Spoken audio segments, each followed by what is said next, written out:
Hi, my name is Mary. Today FM plays the best music in Lambasa. Today FM rocks. My name is Thomas. I'm here in Nakasi and I like to listen to Today FM because it rocks. My name is Milenia. Today FM rocks here in Singotoka. My name is Enrique and Today FM rocks here in Tabwa. My name is Mary Jane. I love listening to Today FM here in Ba. Today FM rocks. My name is Ilay Tiambal and I love listening to Today FM. Today FM rocks here in Usur.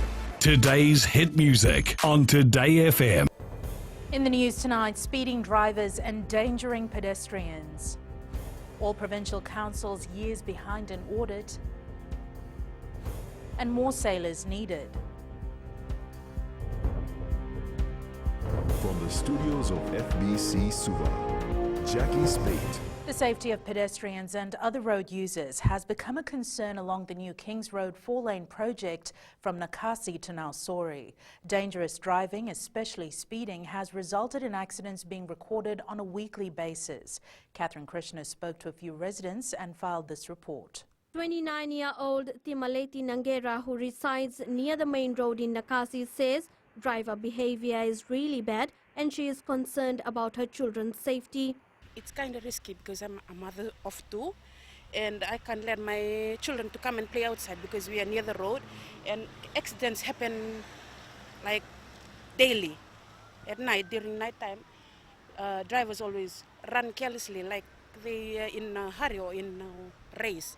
Nangera says last week they witnessed an accident meters away from their house and safety has become a concern for the whole community. Always drive carelessly, they don't have any patience, just to think about people living near the roads, just to drive slowly because they have to think about children living near the road too.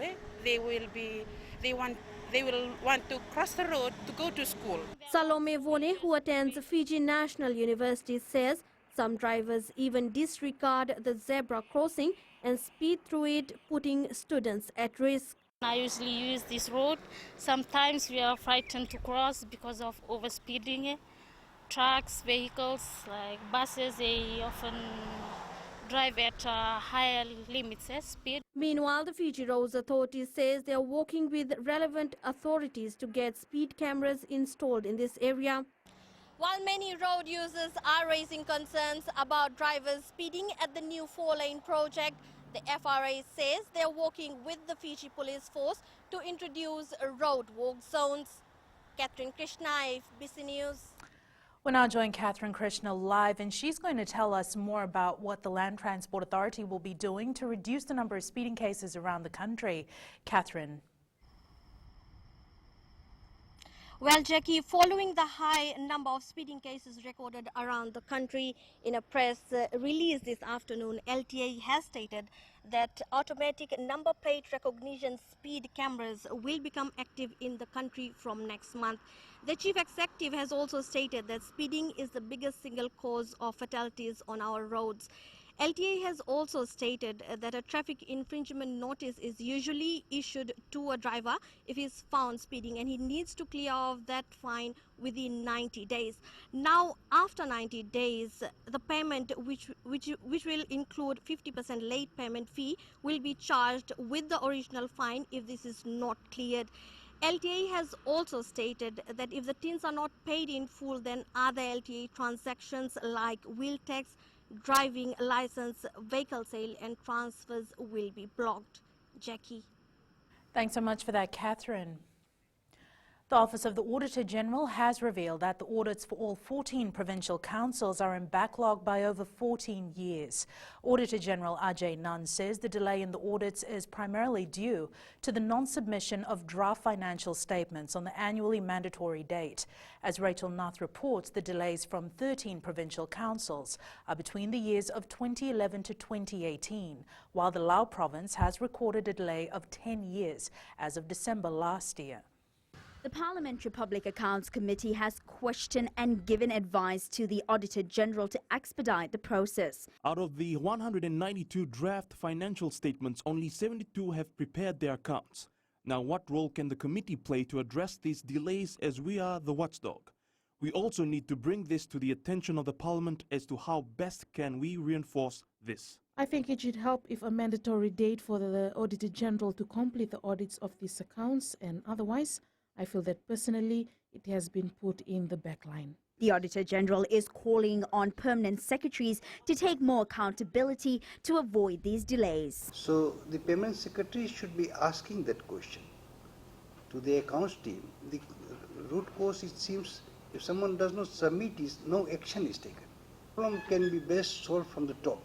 Very important that permanent secretaries who are in charge of all ministries' machineries, that they adhere because they are grateful. The Auditor General says while completing audits continue to be a challenge, a financial audit group of 10 auditors has been established since August last year to clear out the backlogs of these audits for the 14 provincial councils. Rachel Nah, FBC News. Private hospital operators Miot Pacific has shut down reports of a crisis at the hospital, despite numerous heart-related patients continuing to be turned away because of the departure of the private hospital's partners, the Indian-based Miot Group. The hospital's executive director, Pramesh Sharma, says certain critical services have been affected for the last few months because of supply issues. However, according to reliable FBC sources, the services have in fact been affected by a dispute between partners BSP and Miot India. Ritika Pratap reports. Cardiac and other special patients from Fiji and the Pacific treated and tested at Miot more than 3 months ago were the lucky ones. Then something happened and certain services such as cath labs, CT scans, angiograms and other heart diseases-related services stopped. Miot Pacific Executive Director Pramesh Sharma says the services were withdrawn because the facilities were affected by certain technical and consumable supply issues. But according to very reliable FBC sources at the hospital, these life-saving services have stopped because the 30% Miot India shareholders at the hospital had a financial dispute with the 70% majority shareholders BSP. These same sources informed FBC News that a few meetings were held to resolve the dispute, and when talks failed, Miot India's doctors and other technical experts who were the only ones who knew how to operate certain million-dollar machinery simply packed up and left. Since then, these critical services have come to a screeching halt, with numerous concerns being raised by heart patients who are now seeking treatment at public hospitals and abroad. Despite the sudden stop in services, Sharma claims the information about sudden departure of Indian experts as a result of a financial dispute is based on unfounded speculation and has created negative perceptions about Miot Pacific. He assures that CT scan and cath lab services will be operational in the next few weeks. But Sharma is not saying how this will happen and if the Miot India specialists will come back and under what circumstances.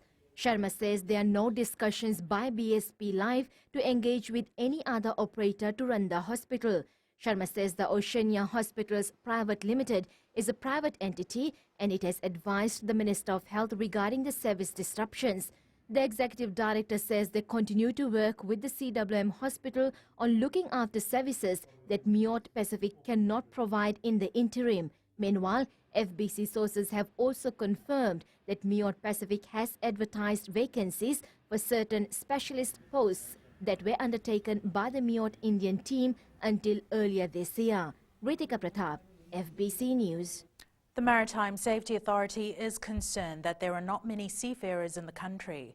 MSAF's licensing manager, Captain Thomasi Kete, has revealed that Fiji has only 200 sailors, which is not enough to supply the maritime industry. Sainiani Boiler reports this number cannot handle the huge demand from the shipping industry. The MSAF was recently approached by Swai Shipping, a line of shipping services operated by the China Navigation Company, requesting for 50 seafarers, but there was none. Even though we are targeting the higher market, but very few are there. And I said that the Swai's company, they came in asking for 50 seafarers. And we don't have it. It's sad that we don't have it. And even though we have the unemployment rate of our youth at that high. Transport Minister Chone Usamati says reports have been received from local shipping companies who have also raised concerns. However, he says there shouldn't be any problem because the Maritime Academy should be producing seafarers. We have training institutions. We have, what's it called? Academy. The captain told me he knows about the academy. I think he used to work there. But we have a great academy that is supposed to be producing the people that is required. The minister says they're working on enhancing the industry by reviewing its payroll system as well as the safety of the workers to help meet the demands of the sector. Sainiani Mboila, FBC News. Still to come, cement plant looks for new site. And free trade with China under study. Details after the break.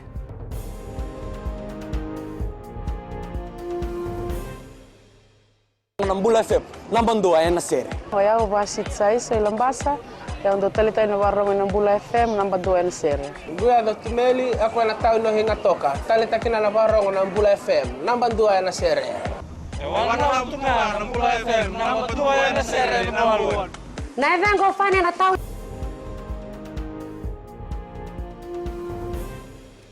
National Federation Party leader Professor Biman Prasad says Attorney General Ayaz Said Qayyum and his government should focus on the challenges of the present and not bring up issues of the past.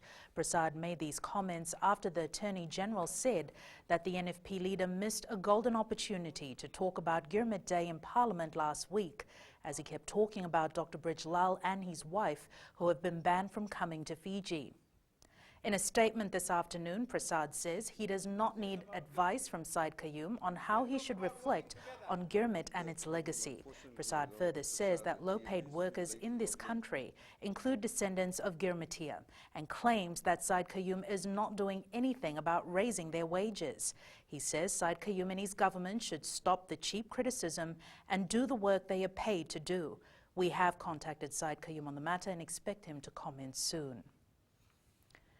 The Fijian Holdings Limited is currently looking at sites to relocate their cement plant factory based in Lami. Group Chief Executive Nozab Farid says they're facing a number of challenges that's forced them to consider relocating the factory. Pranita Prakash reports. The Fijian Holdings Limited Group Chief Executive says they have decided to relocate the cement factory as Lami is slowly becoming a residential area. You can't have a cement factory without a little bit of pollution.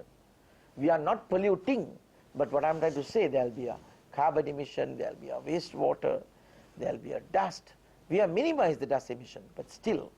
So, in the interest of everybody, the people, the road, the stakeholders, so we are planning to relocate the cement plant within the next 5 to 7 years. However, Nozab Farid says they are yet to confirm a site. We are still looking at sites. We have got one in Latoka, but Latoka is far away.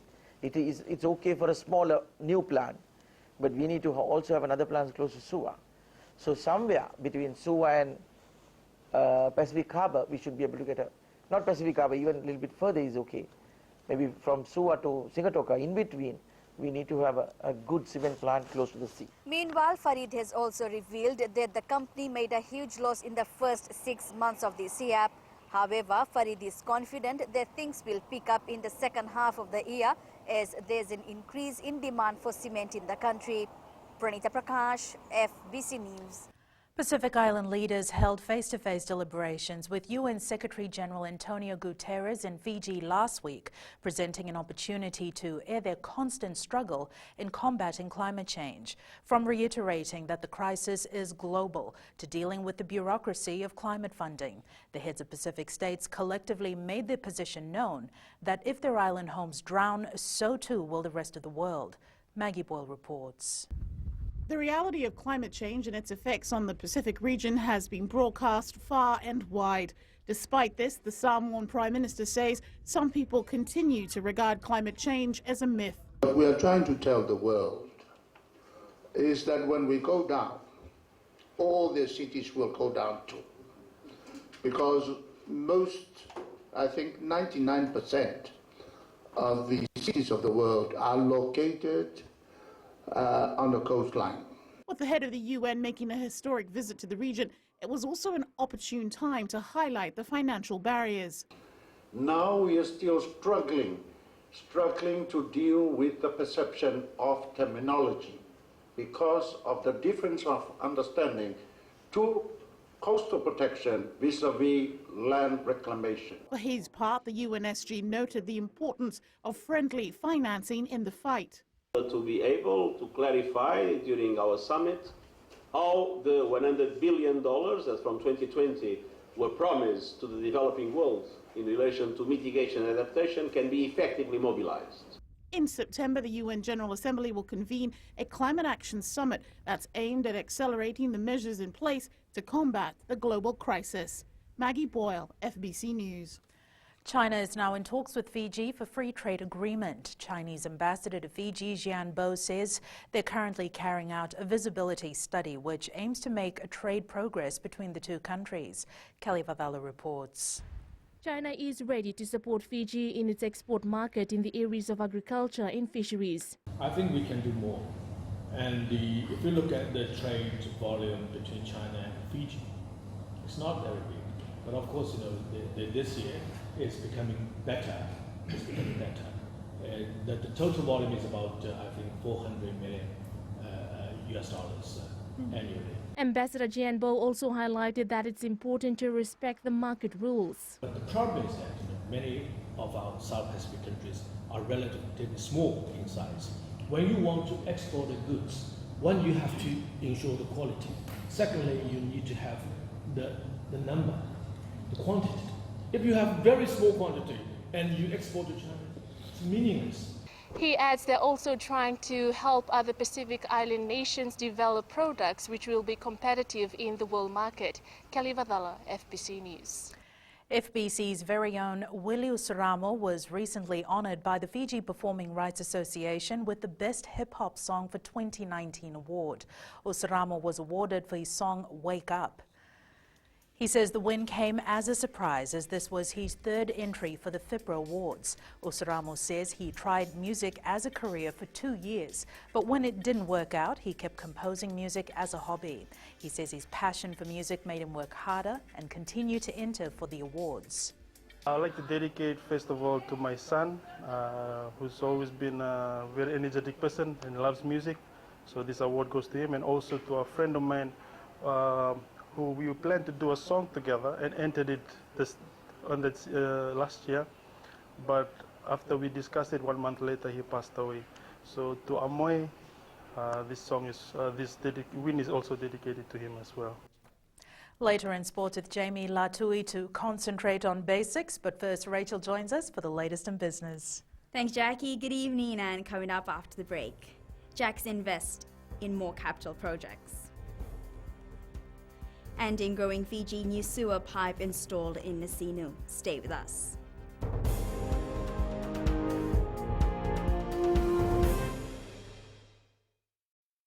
For the best classic hits, I only listen to Gold FM here in Singapore. Gold FM, only the classic hits.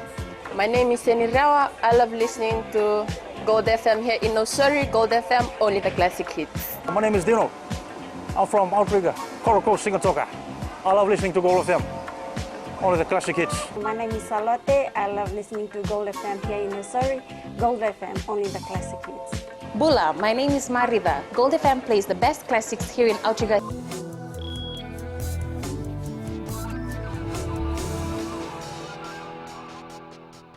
Leading business tonight, JACS Fiji's manufacturing wing is investing more in its projects. With the high demand in the construction sector, the company is looking to hire more than 50 people for work underway. Felipe Nakaso has more. With the strong outlook of the country's economy, JACS Fiji is aiming to expand. Within the group, we've got a lot of residential projects that we need to build. We are currently building a 8-unit apartment on Andrews Road here. Once that finishes, we've got areas there where we want to develop in Fantasy and Wailoa. So internal projects, we've got more than enough projects that would probably run us for a couple of more years. The most recently completed projects include the joinery at Doubletree Resort on Sanaisali Island, Bridgeland's Vatuanga warehouse, and major stainless steel work at the Momi Bay Resort. JACS manufacturing, just here we have got about 300, and we have the capacity of getting another 50 or 60 on board straight away. So we are short of staff, right, with the amount of projects we have. The manufacturing company says they're also planning new projects for the future. Felipe Naikaso, FBC News. And we now join Sanifa from HFC Bank with the latest from the Money World. Let's review our local stock market for last week. The stock exchange saw a total of 71,633 shares, traded in 69 transactions valued at $130,487 over the week. 7 listed stocks recorded market activity on the SPSE platform, and 3 of them recorded share price changes. VGK Insurance Limited shares rose by 5 cents and concluded the week at $1.80. Kontiki Finance Limited was the only stock which recorded a share price fall, decreasing by 1 cent to close at $1.02. Fijian Holdings Limited shares recorded a gain of 5 cents and closed off the week at $1.90. The overall market capitalization increased by 0.42% and ended the week at $3.52 billion. That's a wrap from our local stock market, Vinaka. Thanks, Anifa. On to today's exchange rates as was set this morning. The Fiji dollar showed strength on the foreign exchange markets, rising against the Chinese yuan, the Aussie dollar, the New Zealand dollar, the PNG kina, the euro, and the Japanese yen. However, there was one exception with a minor dip against the Aussie dollar. Taking a look at the commodities market, the price of oil was on the rise, approaching $64 a barrel. Gold dropped slightly to close at $1,277 an ounce, and silver closed down as well at $14.42 an ounce. Tonight's Growing Fiji, a new sewer pipe is currently being installed in Nasinu to replace the main sewer pipe that collapsed into Nasinu River a few years ago and is expected to be completed in July. It will end the problems of the bad smell in the area and ensure human waste is transported safely. As Savara Tumbua reports, the project has cost $2.2 million.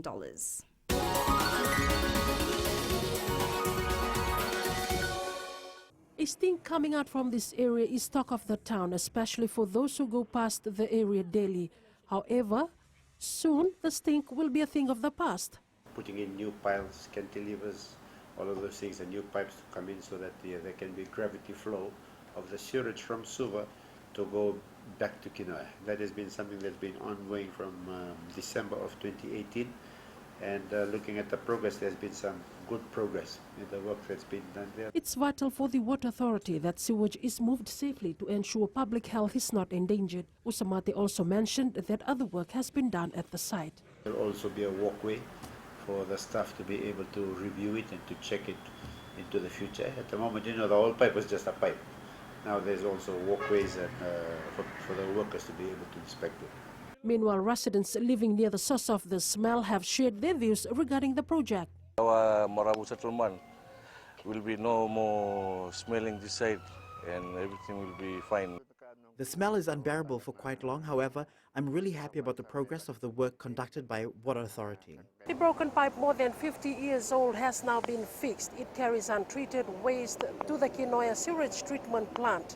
It is the only pipeline that carries raw sewage from the Suva Peninsula to the Kinoa sewage plant. Sabara Tambua, FBC News.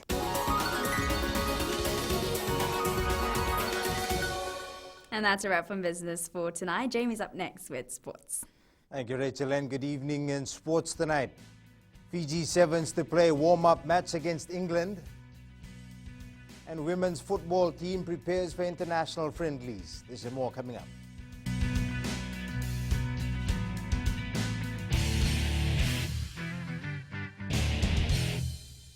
Hi, I'm Jyotishma. I'm from Singatoka. I love listening to Mirchi FM. Mirchi FM is hot. Mirchi FM is #1. I'm Charlene Robert. Mirchi FM rocks in Lambasa. I'm Soname Nasori Jackson. Mirchi FM is hot. My name is Raymond Dutt. I'm a Baba Singh Alliance. Mirchi FM is hot in Lambasa. I'm Pritika from Jax Nasori. I love listening to Mirchi FM here in Nasori. Mirchi FM is hot. Mirchi FM, it's hot.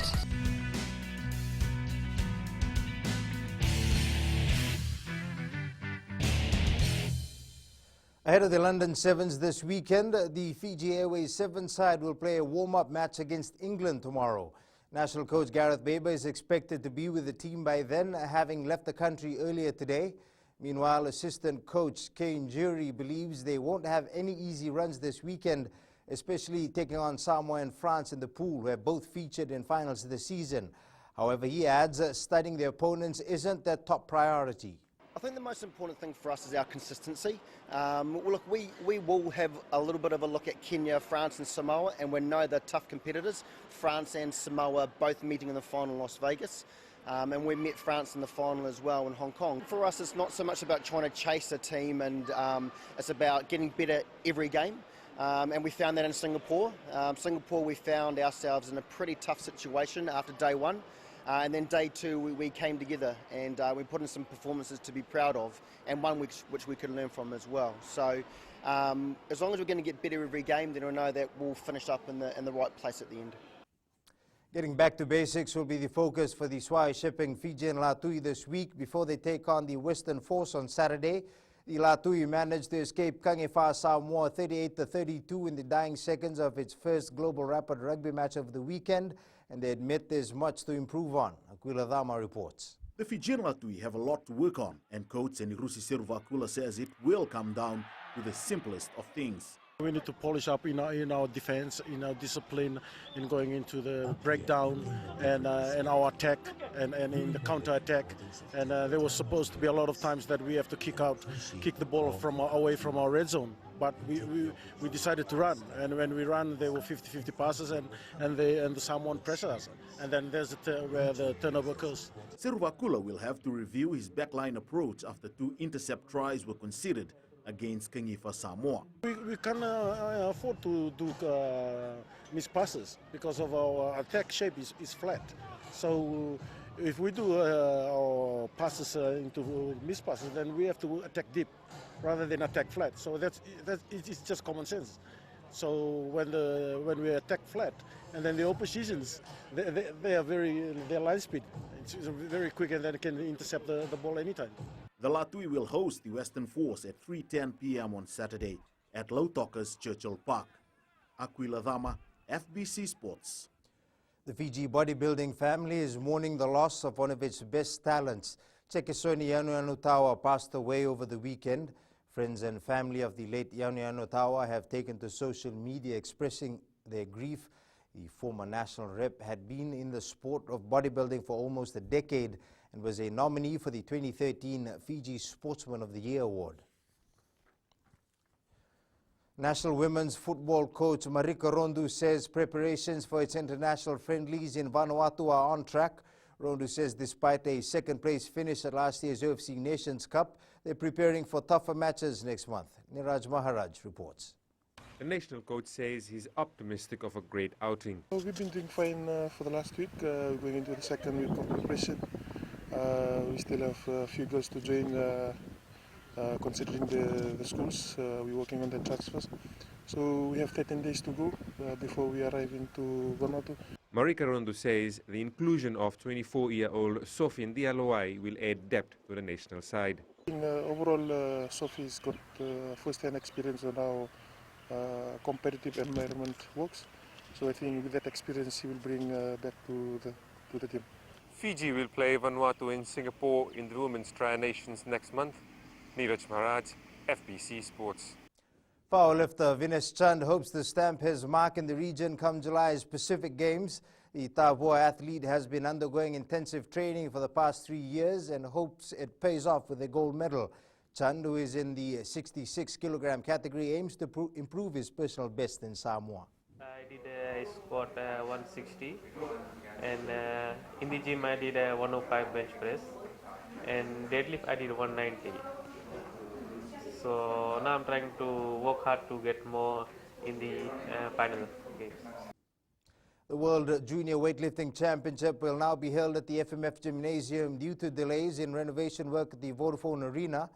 Fiji National Sports Commission Chair Peter Macy says the delays are due to unforeseen damage to the arena. Meanwhile, the Sports Commission will begin putting up temporary facilities around the FMF gym from next week in preparation for the Junior Championship next month.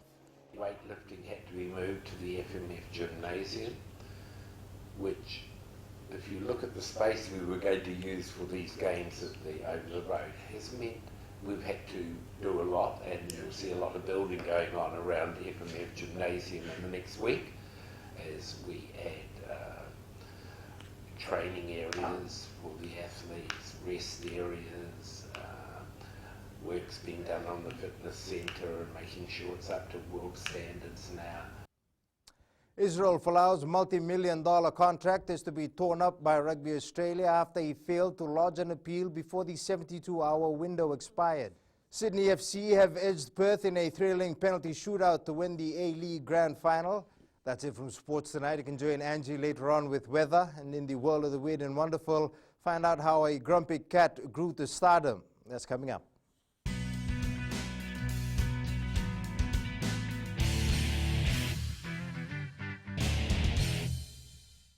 मैं नवनीत नंद नंबुआ लुम्बुआ से जैसे प्रेनी note मशहूर है वैसे radio Fiji 2 भी सभी जगह मशहूर है। रेडियो फीजी 2 देश की धड़कन। सीमा नकाशी से मैं रेडियो फीजी 2 पसंद करती हूँ सुनने के लिए।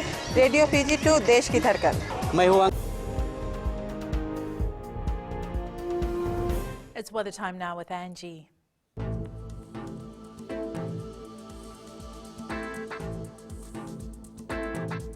Hello there and welcome to the Weather World. Hope your weekend was pretty cool, literally. Showers are enveloping and we might just get a good deal out of it later this week. A look in the west, a sunny day. Such weather makes the sea pull you closer to it. Eastwards from Bakhavarasuva, very cool with possible showers later tonight. And up north, more of the light, beautiful sunny periods here. At sea, southeast winds 20 knots, moderate seas. For the tides, low tide at 1:19 a.m. with high tide at 7:50 a.m. Sunrise at 6:26.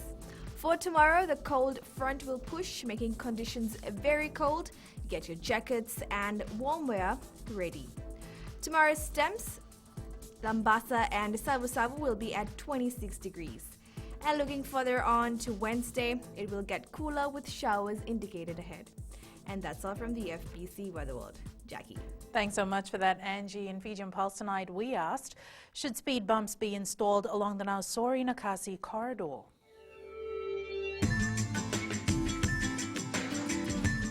There should be a road hump because cars are overspeeding. They don't, especially the taxis. Yes, I think we need more road humps because of the speed in the drivers. Yeah, definitely because, this is like a school area, so, there's a lot of crossing happening in here. Actually, I don't think road homes are required on the highway, but the driver should be very careful on driving here on the highway.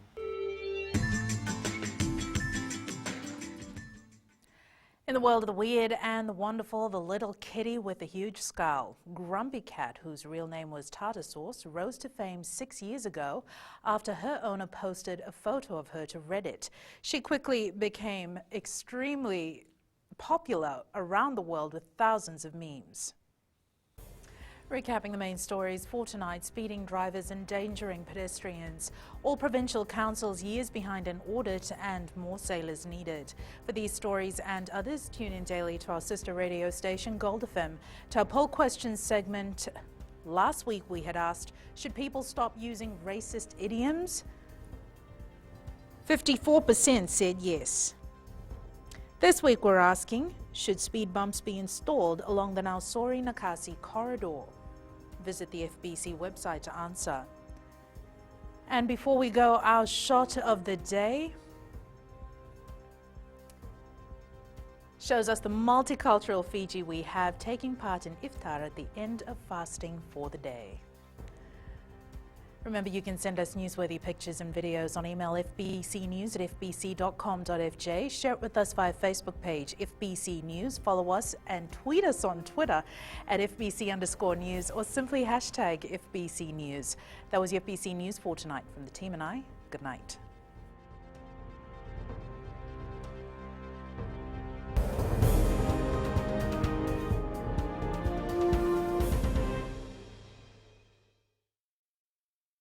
Bula, nevang gomal kay leloma, ngongai nakas untuk makarong ng Bula FM, nambang dua na sere. Hoya ubasit sai lambasa, ya untuk talita na warong ng Bula FM, nambang dua na sere.